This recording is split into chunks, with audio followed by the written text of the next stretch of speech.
Hello, dear students. Today we are going to study one of the most influential poem, No Men Are Foreign by James Kirkup. My dear student, this poem gives a message of universal brotherhood. It brings home the point that no men are foreign or strangers. All of us who breathe on this earth are same, as you know. Even though we wear different dresses, we have different costume, custom, tradition, culture. But those who spread hatred against other actually betray only themselves. Correct? And that's why this poem has universal appeal. No man is foreign or strange, and we should not regard anyone as foreign or strange. The poem revolves around the idea that we are equal. Though they are separated by boundaries, there is no difference between men of different nations. Let's begin this beautiful poem. If it possible, please keep the textbook with you. Now we will take line wise. My dear, actually, it is really deplorable that people wage war against people belonging to other nation, thinking that they are different or aliens.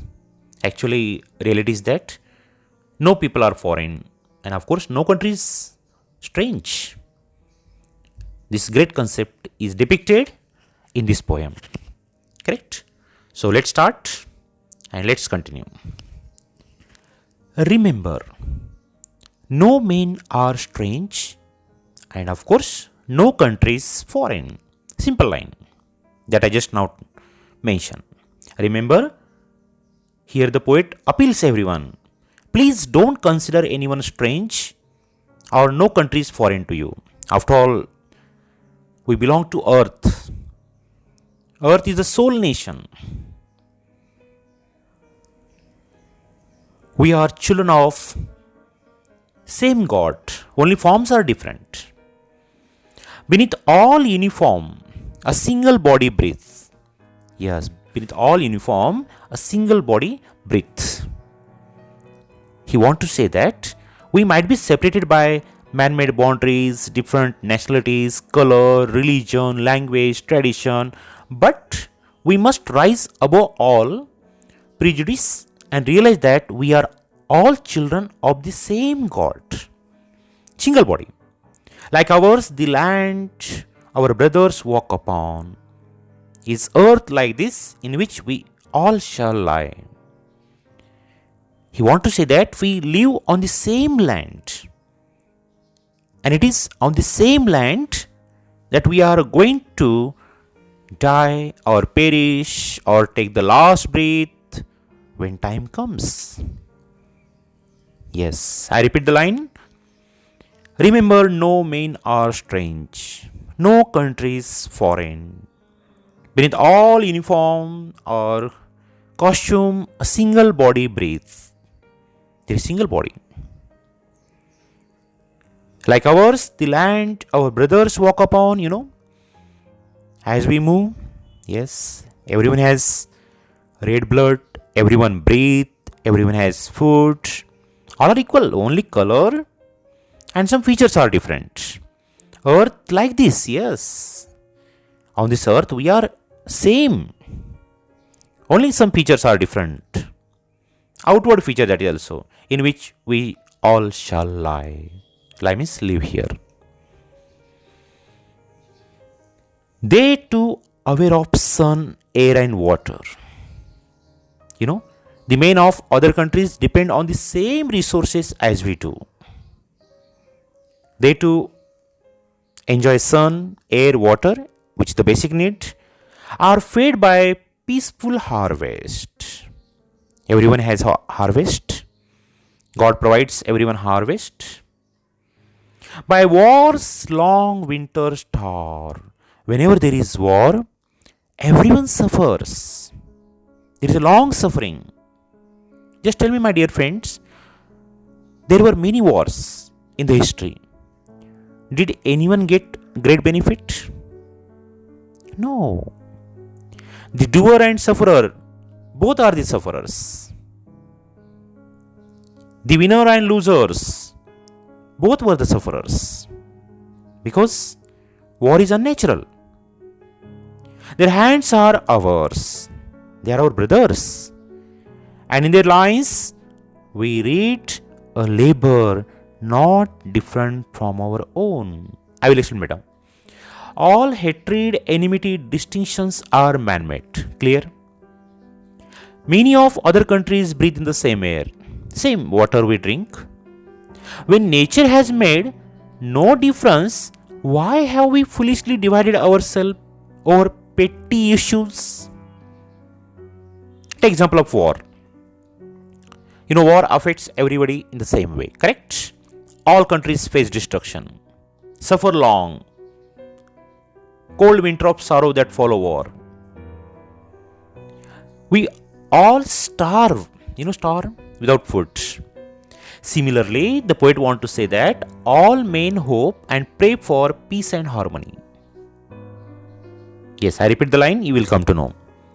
They too aware of sun, air and water. Simple line, everyone have same resources. Are fed by peaceful harvest. God offers peaceful harvest. By war's long winter star. If war also takes place, but everyone has to depend on harvest. Their hands are ours. And in their lines, we read a labor. Labor means hard work, not different from our own. They work hard and we also work hard. Actually, there is no difference. What a great concept by the poet. Stanza 3. Remember, they have eyes like ours that wake. Yes, as you know, we are blessed with eyes, everyone. For sleep and strength can be won. Actually, poet want to say that men in different lands are similar to us in almost every way. Their physical requirements are just like ours. For example, they wake up like us, sleep like us. All we wake up each now day with hope and then take rest. Yes, means no one is exception for that. Even though they might project hard exterior, they have soft heart, and the heart can be won by love just like any other human being. Yes, their hands are ours. I read the line, you will come to know. They too aware of sun, air and water, are fed by peaceful harvest, by war's long winter star. Though they play a part in war, but as you know, again harvest comes. There are daily routines like us. They have to work hard. They are same like us. But here, we should consider them our brothers at any cost. Let's proceed for stanza 3. Remember, they have eyes like ours that wake or sleep. Strength can be won by love. Yes, they have eyes like ours. Of course, as you know. Strength can be won by love. The poet wants to say that bad qualities or strength can be won by love. As you know, love is God's gift. Even cruel man's heart can be won by love. So here, remember, they have everything like us. And suppose they have more strength, but we can win them by love. In every land is common life. Every land there is common life that all can recognize and understand. A very simple line. I am sure you will understand that. In every land there is common life. It may be India, it may be Pakistan, it may be England, America. Life is common. One or two features are different. They can all recognize and understand. Means men in different lands are similar to us in almost every way. Their physical requirements are just like ours. For example, they wake up like us, sleep like us. Everyone has same rest, everyone.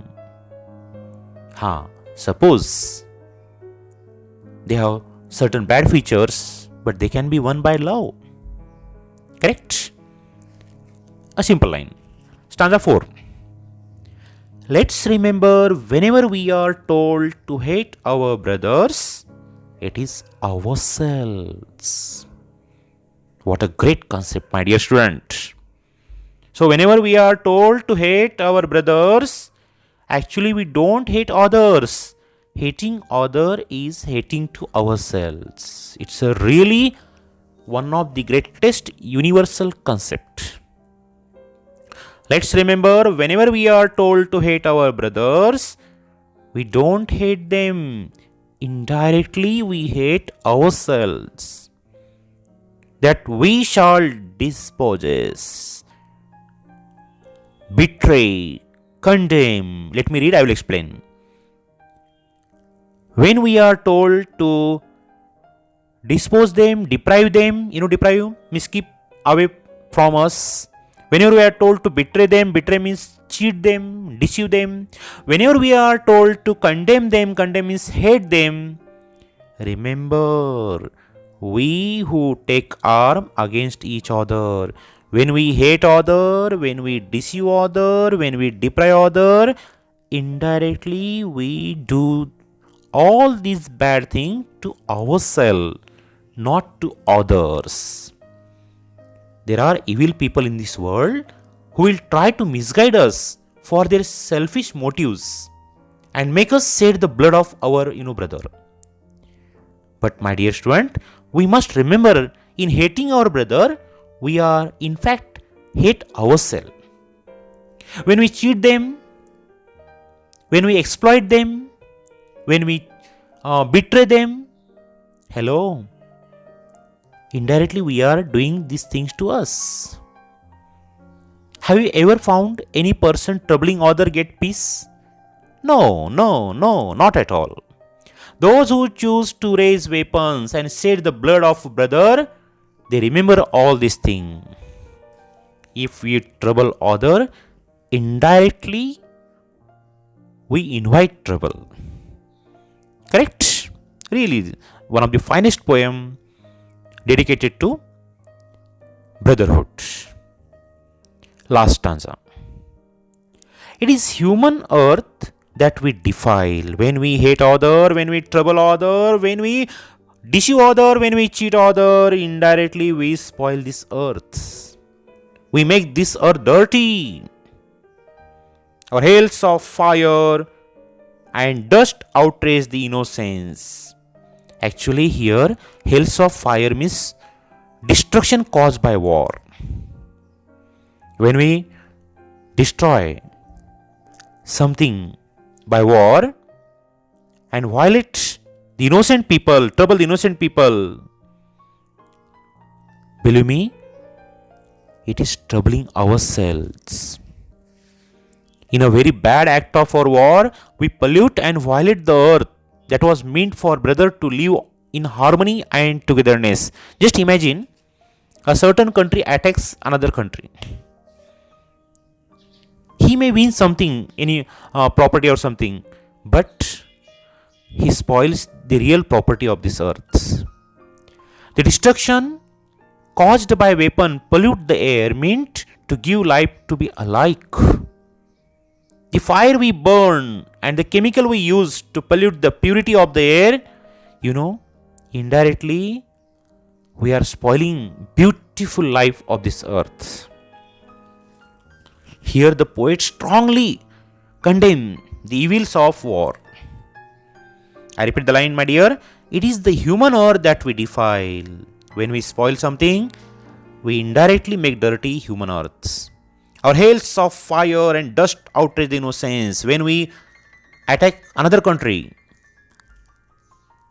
literally we make hails of fire. Hails of fire means destruction caused by war. And outrage means spoil the innocent people. Of air that is everywhere our own. Don't think that it is India, Pakistan, England, America. Actually, they are our siblings. They are our part. How can we get happiness if we snatch someone happiness? Just imagine. No, my dear, no. Yes, of air that is everywhere our own. Everywhere there is air, greenery, some blessings of God. Actually, they are own. We are human beings. The greatest religion in this world is humanity.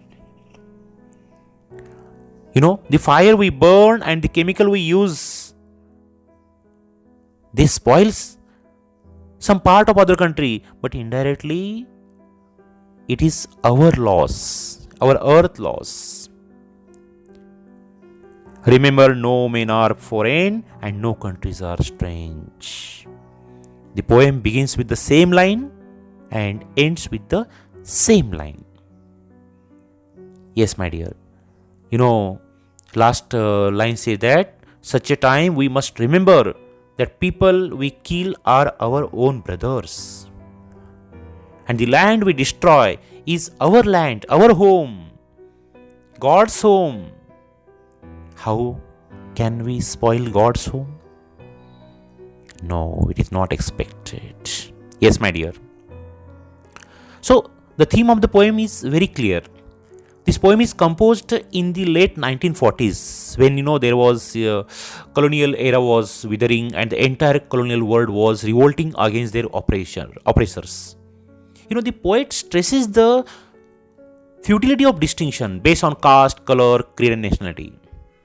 All territories are man-made and divide brother who are human beings with the same needs and suffering, correct? And that's why the poet doesn't advocate any war, any battle. And the poem conveys the message of universal brotherhood, my dear. It underlines the fact that people of different countries have the same physical, mental, emotional experience, correct? Their fate is same. They have same food, same features, same action. Of course, then how can they be different from us? They are in no way different. Even though they wear different clothes, speak different language, nobody should be viewed as they are stranger or that country is foreign. No. The poet expects we should be very broad-minded. As Socrates once quotes, I am a citizen, not of Athens or Greek, but of the world. Famous, well-known philosopher Socrates. Once he states, I repeat, I am a citizen, not of Athens or Greeks. He belongs to Athens. But I am a citizen of this world. Really great concept by great poet. So, my dear, I am sure you must have understood this poem. Small poem, but a very great concept.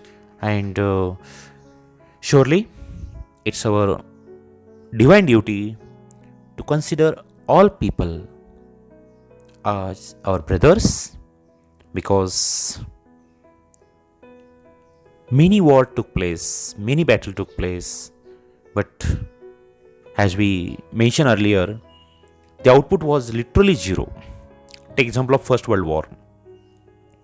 Who became rich because of First World War? All were sufferers. It may be Germany or maybe England. Everyone lost lives. Then what is the use of such war? Taking no inspiration, again there was Second World War. Means from First World War, no one learned the lesson. And again we committed the same mistake. In Second World War, there were great destruction. Lakhs of lives, lost themselves. Many countries took a great time to regain themselves. Then what is the use of such war? Where no one gets benefit. Neither the winner nor the loser. When we observe such great disaster of enmity, of course, a great universal lesson we should learn that enmity is unnatural. Yes, that's why many peaceful leaders of the world appeal, please drop enmity. And it's our duty to listen to them. Correct? So, my dear, I am sure you must have like this poem. Thank you. Take care and please subscribe my channel, The English Learning Show by PK Jadhav. Thanks a lot. Take care. We will meet in next video. Bye bye.